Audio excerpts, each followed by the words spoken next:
Who is the most underrated player in all of baseball? Well, that's what I'm going to attempt to find out today.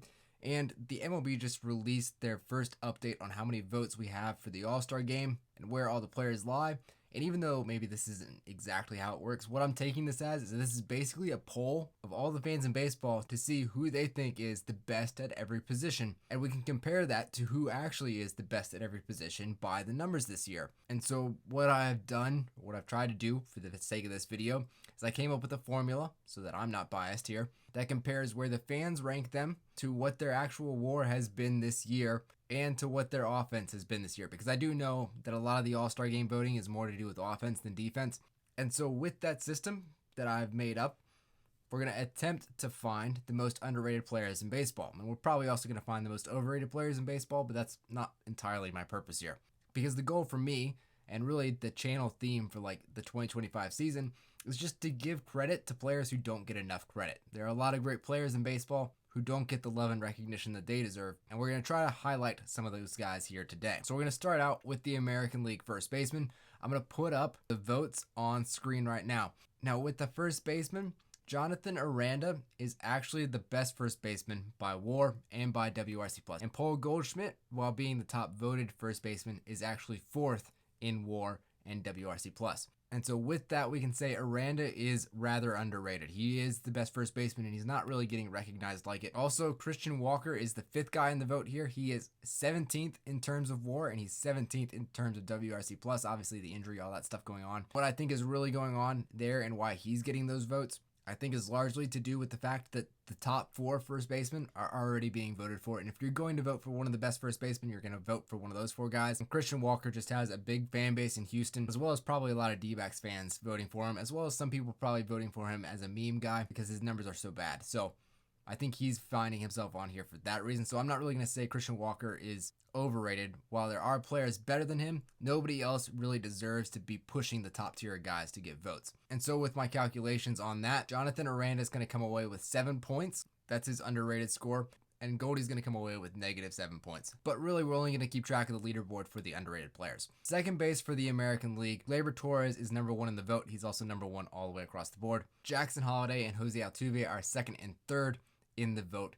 Whereas, unfortunately, Holliday is 10th in WAR and Altuve is 12th in WAR among the American League second basemen. And on the WRC Plus end for second baseman, they are tied for 10th offensively. So massively overrated for those two guys, unfortunately. Two guys who are the second and third best second baseman in the American League, though, is Jazz Chisholm and Brandon Lau. They are second and third by WRC Plus and by WAR, and they're both very close to each other in that regard, giving them both 4 underrated points. American League shortstop is pretty straightforward, and the top of the list is pretty dead on. Wilson, Witt, and Pena are 1, 2, 3 in the voting, and it goes Witt, Pena, Wilson as far as WAR, but they're all separated by 0.1. So they're all so close there, it really doesn't make a difference. They all deserve to be close in terms of voting. They're all great, and they're all getting the respect they deserve, I think. Now, offensively, J.P. Crawford is the second best hitting shortstop in the American League, out hitting everybody other than Jacob Wilson. So that's going to get him some underrated points because he's not in the top 5 of voting at all. And Bo Bichette and Anthony Volpe are the 4th and 5th vote getters, whereas they are 7th and 10th in WAR, 10th and 11th in terms of WRC+. In summary, for the shortstops, the big thing is Crawford is going to come away with 3 underrated points. Now, for the American League third baseman, J. Ram is in the top spot. Bregman getting the second most votes also makes sense. He is actually the best hitting third baseman, and he's missed some time. But Isaac Paredes is number 2 in terms of WAR, and he's also number 3 with the bat, giving him an underrated score of 6. Meanwhile, Barger of the Toronto Blue Jays is 7th in WAR and 6th with the bat, and McKinstry is 5th in WAR and 8th with the bat for the American League third baseman. Now, for the American League outfield, this is messed up. Obviously, Judge is number 1 across the board. Riley Green has the second most votes, and he is 5th in WAR, 3rd offensively. Not terrible, but really not the second best outfielder. Mike Trout has the 3rd most votes, and I think the thing people are doing here is they just want to see him in another All-Star game, and he is playing decently well while he's on the field, but obviously the numbers do not support him at all. I don't want to say he's overrated. We're just saying that this is a special scenario as to why fans are voting for Mike Trout right now. But he's 42nd among AL outfielders in WAR. He's 22nd in offensive value. Stephen Kwan is 4th in vote getting. He is 4th in WAR and 5th offensively. So he's pretty fairly rated, even if he should be above Trout. Other guys later on maybe should be in front of him.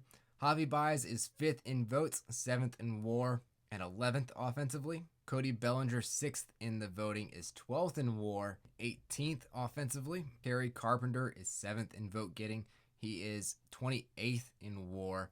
He is 17th offensively. George Springer. I'm shocked that George Springer had this many votes, honestly. But George Springer is 8th in votes. He is 25th in WAR. He's actually 4th offensively. Really doing it with the bat more than I thought. But the big two for the American League outfielders come at 9th and then not even in the top 9. So I guess we're going to give him benefit of the doubt and say he's number 10. But Julio Rodriguez is number 9 in vote getting in American League outfield. He is 2nd in WAR. He has been the 2nd best outfielder in the American League this year. He is 9th in voting.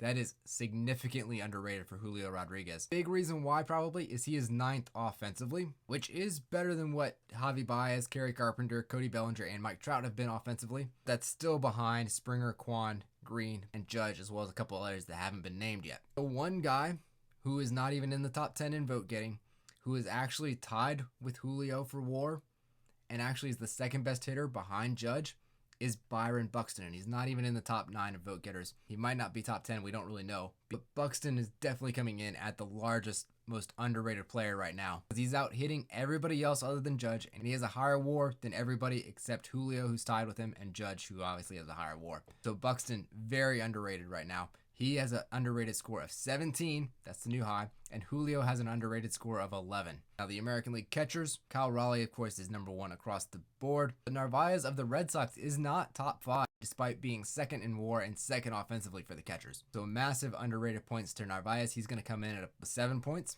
Kirk and Dingler are not far behind, honestly. Wells is top 5 when it comes to WAR.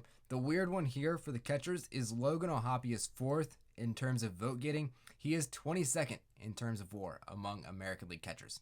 There are 15 teams in the American League. He is 17th offensively among catchers as well. So Narvaez is the big underrated one. O'Hoppe looks to be the one who's a little overrated here. But obviously Cal Raleigh is number 1 either way. DHs for the American League. Obviously things have changed up with Devers leaving. But O'Hearn deserves to be number 1 either way. Brent Rooker is not in the top 5 despite being the 2nd best hitter for the DHs. So Brent Rooker is going to come in with 9 underrated points.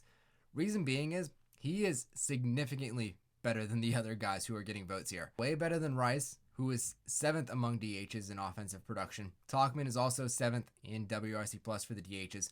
Jordan and Anthony Santander have negative WARs. Obviously, Jordan hasn't played much. Brent Rooker deserves a lot more love than what he is getting. So that is the American League. The top 5, according to my numbers at least, for underrated players are Buxton, Julio, Rooker, Aranda, and Narvaez. Of course, let me know down in the comments who you think is the most underrated. But then we're going to go over to the National League and start with the first baseman. The top 2 vote getters, Alonso and Freeman, are really battling it out at the top spot. Can't really argue with those two. They're very close in most categories. Bush is 3rd, which makes sense. He is 4th in WAR. He is 3rd offensively. Harper is 4th, which is a little overrated, just the name carrying here. He is 7th in WAR, and he is 6th offensively. And Luis Arraez, I mean, people do love batting average, I guess. Luis Arraez, 5th in the vote getting, despite being 17th among the National League first basemen in WAR and 12th in offensive numbers. The big guy missing here on the first baseman list is Matt Olson. He doesn't have the biggest underrated number because he's not with the top 2. He's not with Freeman and Alonso. And he's also 7th offensively, despite being 3rd in WAR. He does that a lot with defense. People care about the offense a lot more, and he's behind Bush and Harper in that regard, despite being above them in WAR. So he does get some underrated points, but not the most there. He has 4. Second baseman for the National League, Ketel Marte has the most votes. He has been amazing, but Brendan Donovan has the most WAR despite being 4th in the voting. Tommy Edman is the big overrated one here. He has the 2nd most votes. He is 5th in WAR and 5th offensively for the second baseman. But really, Brendan Donovan being 4th overall in the voting and 1st when it comes to WAR gives him a total of 14 underrated points. Then we go over to the National League shortstops. And Lindor has the most votes, and that's not all that outrageous. He is 2nd in WAR and 2nd in offensive production, but it is close. It has been a recent switch, so for the most part, Lindor has been right there at the top. But Mookie Betts, though, has the 2nd most votes, despite being 5th in WAR and 6th in offensive production, making him the most overrated shortstop we have here. And Trey Turner, with the 3rd most votes, is the most underrated shortstop here, because he's actually been the best shortstop. He has the most WAR, and he's been the best hitter. Elly De La Cruz, probably the most fairly rated shortstop. He is 4th in the voting. He is 4th in WAR, and he's 4th offensively. And then Dansby Swanson also is overrated, 5th in voting, 8th in WAR, 9th in the offense. Other guys who are underrated and not really in the top 5 include Perdomo, who has the 3rd most WAR, which is more WAR than Elly De La Cruz, Mookie Betts, and Dansby Swanson. And CJ Abrams has actually been the 3rd best hitting shortstop as well. Those two earned some underrated points, but really the big shortstop on the underrated end is Trey Turner, who earned 9 points. Machado is number 1 across the board. There's no real argument with that, but Max Muncy is 2nd in fan voting. He is 5th in WAR and 4th offensively, so he's getting some overrated points. Really, just so you guys know what the overrated points are and why I'm doing overrated points. In order for a guy to earn the underrated points, they have to be passing somebody and really taking their points away. They're basically points in the standing that the other person should be having. So once he has overrated points, that means there's somebody behind him taking those points. Eugenio Suarez, probably the most fairly rated 3rd baseman, right there with Manny Machado, where Manny Machado is number 1 across the board. Eugenio Suarez is number 3 across the board. We're just missing the guy who's number 2 across the board. Matt Shaw of the Chicago Cubs has the 4th most votes, despite being 14th among National League 3rd basemen in WAR and 15th in WRC+. A lot of overrated points for Matt Shaw. The one guy we're missing for the National League 3rd baseman is the guy who is 2nd in WAR and 2nd in WRC+, and that's Matt Chapman. He's not even in the top 5 voting. He has 15 underrated points, coming in with more than Brendan Donovan to make him the new frontrunner in the National League. But then we go to the National League outfield. PCA and Tucker are the top 2 vote getters. This does make sense. PCA leads in WAR, and Tucker is the 2nd best hitter in the National League. Despite PCA being 5th offensively and Tucker being 4th by WAR, no serious overrated points for that. The guy who's racking up a ton of overrated points, though, is Teoscar Hernandez. He's 3rd in the vote getting. He's 25th in WAR and 14th among the NL outfielders in terms of WRC+. Now you may be asking, who's getting all of those points that Teoscar Hernandez is racking up? Well, his teammate Andy Pages is getting some of them, because Andy Pages has been the better Dodger outfielder, both offensively and just in terms of all-around WAR. Pages comes away with 7 underrated points, but he's not even in the top 3 when it comes to NL outfielders and underrated points. The outfielder with the 3rd most underrated points is Fernando Tatis Jr. He is 8th in the voting, tied for 2nd in terms of WAR. He's a top 3 outfielder in the National League. Now maybe you care more about offense. He's 6th offensively, still better than Pages and Teoscar Hernandez. That gives Tatis 11 underrated points. The 2nd most underrated NL outfielder is Corbin Carroll. Corbin Carroll is tied with Tatis for the 2nd most WAR among the National League outfielders. Now the thing Carroll gets on Tatis, though, is he has significantly better offensive numbers. He's the 3rd best hitting outfielder. He has better offensive numbers than PCA, Juan Soto, and Teoscar Hernandez. Now that gets him 15 underrated points. Ties him with Matt Chapman for most underrated player in the National League, but he's not even number 1 among the outfielders, because that is James Wood. Now James Wood racks up more points than Corbin Carroll because Carroll is at least 5th in the voting, whereas James Wood is all the way down at 9th in the voting. Meanwhile, James Wood is the best hitting outfielder in the National League. He's been better than everybody else. His offensive numbers are better than Kyle Tucker, Corbin Carroll, Juan Soto, PCA, Tatis, Pages, Teoscar Hernandez. He's better than all of them. And in terms of WAR among the outfielders, he's 5th. Even by those standards, he's better than Pages, Soto, Acuna, and Teoscar Hernandez, who are guys that are getting more votes than him anyway. And all in all, that gets James Wood 18 total underrated points, making him our new leader. Now, obviously, Acuna is a bit of a different story here. Very similar to the Mike Trout situation. It's just a special scenario. Not really out here trying to call Acuna overrated at this point. Let's move on now to the National League catchers. Will Smith is number 1 across the board. Number 2 in terms of voting is Carson Kelly, even though he is 7th in terms of WAR. He's doing it with the bat. He's the 2nd best hitter. The offensive numbers are really carrying him. Alvarez is 3rd in the voting despite being 19th in WAR and 14th in terms of the bat. So Alvarez is getting a ton of overrated points here. JT Realmuto is 15th in terms of WAR and 13th in terms of the bat. So Realmuto and Alvarez stacking up a ton of overrated points for somebody. And the person who takes those is Mr. Moreno. Now, he's not doing it with the bat, so that holds him back. He's 9th in terms of offensive production, which is still higher than Realmuto and Alvarez, but he is the 2nd catcher in terms of WAR. Gets him 7 underrated points. Now, for the National League DHs, obviously Ohtani is number 1. Devers is number 2. By offensive production, he should be number 3. Weird situation there. Suzuki is third in the voting, fifth in terms of offensive production. Schwarber is fourth in voting, second in terms of offensive production, outproducing Devers and Suzuki.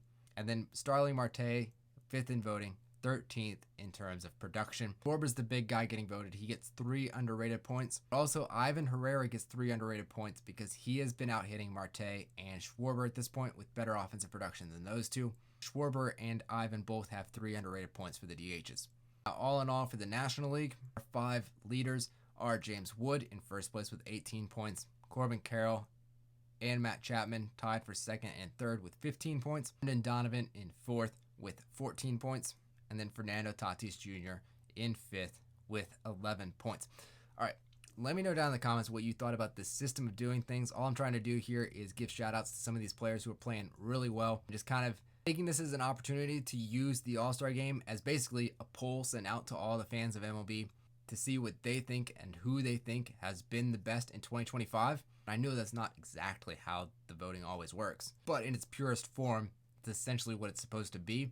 So we're holding it to that standard because I don't have any other survey that gives me this information about what fans believe. So let me know what you think down in the comments, and we'll see you guys next time.